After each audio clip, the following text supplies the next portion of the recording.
You look out the window and watch the climate change happen.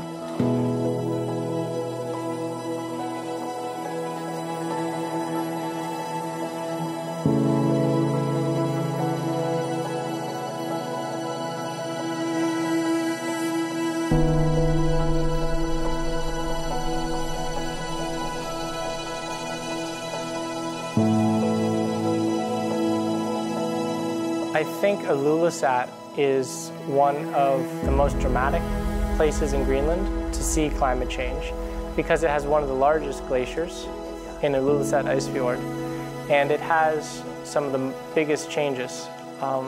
You know, that band of clean exposed bedrock that I was talking about, it's really wide, it's huge in Ilulissat, and you can see the glacier flowing into the sea and just how high the stresses are and the ice dynamics causing all those cracks in the icebergs flowing in the ocean. It's a very dramatic setting.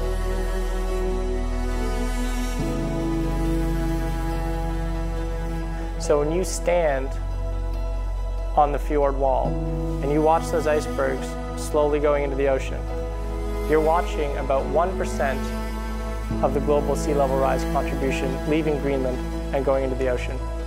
It's one of the biggest point sources of ice loss from the ice sheet today.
We cannot get around that. We can come up with a lot of other factors that might influence it, but our carbon footprint is the key factor in this aspect, because we don't get around the fact that it is our carbon emissions that are the key factor in this.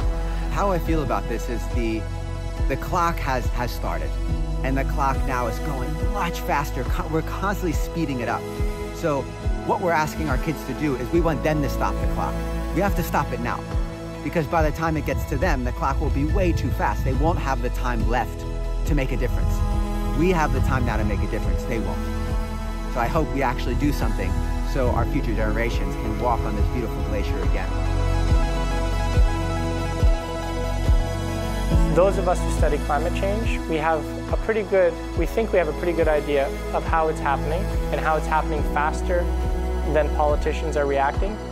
But an event like that comes and it's happening even faster than I think it should be happening, which makes me a little cautious about where we're going in the future. It's happening faster than we forecast at the moment.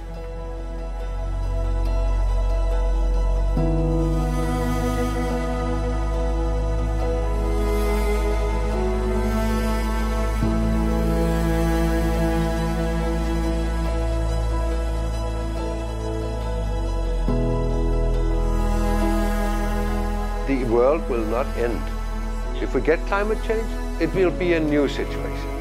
But we will not all die, and the Earth will not end. It will just be another one.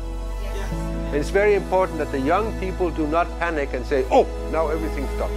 No, we have to take the challenge to think, to adapt, and to cut back on emissions in a sensible way. But take it easy. Don't panic.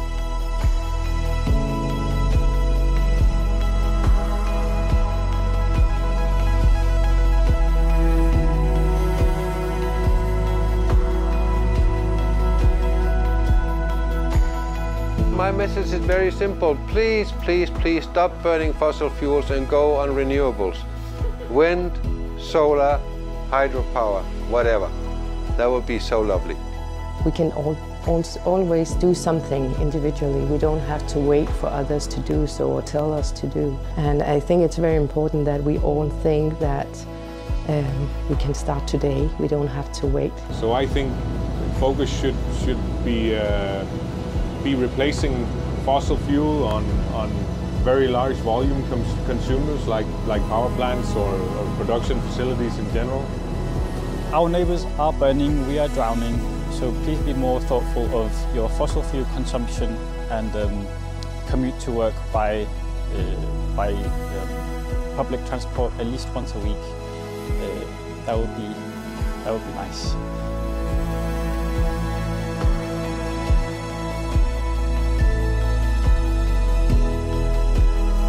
I would love to say that we would love to see more education about the climate changes and more connection between the different countries, generally in all of the countries, about the climate change that is happening now. Because after all, climate change is under children's rights. Every child has the right to live in good conditions. I have and quite big workshops where I have had all from local hunters to you know, and also representatives from the scientific community, and then all the relevant stakeholders, both national and international stakeholders, in relation to these issues, simply to discuss what are the important issues and how can we solve them together. I don't want to stimulate the ideas. I want to facilitate the process of getting the ideas, and I think that's one of the things that I can actually, that I can make people with very different backgrounds cooperate, and that's maybe my best quality. 解冻格陵兰采访纪录团队亲自造访11个城镇，与专家学者、政府官员、当地居民深度访谈。气候变迁已经是不争的事实，因应调适跟积极的付诸行动，才是我们每一位都必须面对的课题。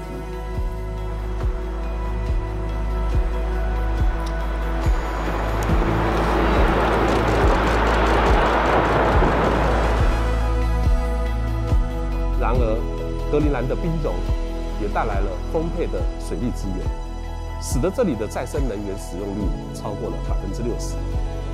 孩子们能在夏季的溪边开心玩水，变暖的洋流带来了丰富的渔业资源。从冰层中裸露的土地，有着更多的可供畜牧、耕种的农业发展机会。我大胆地预言，渐渐地，在北极的格陵兰将成为宜居的城市。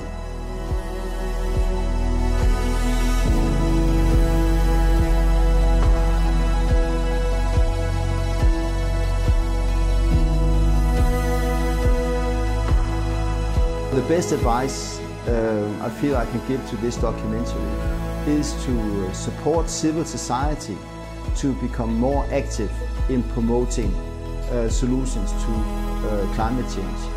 And I think there are two key roles that civil society can play. One is as voters, and put pressure on politicians and governments to be more aware of the impacts of climate change, and that we need to find solutions very soon to climate change. The second is becoming active consumers and put pressure on business to deliver more green products in line with the net zero targets, and also of course products that are green, more green in totality. And I think that the more you can link what you're doing on spot, on site, different places in the world, to the global movements for civil society, the more impact the documentary will have.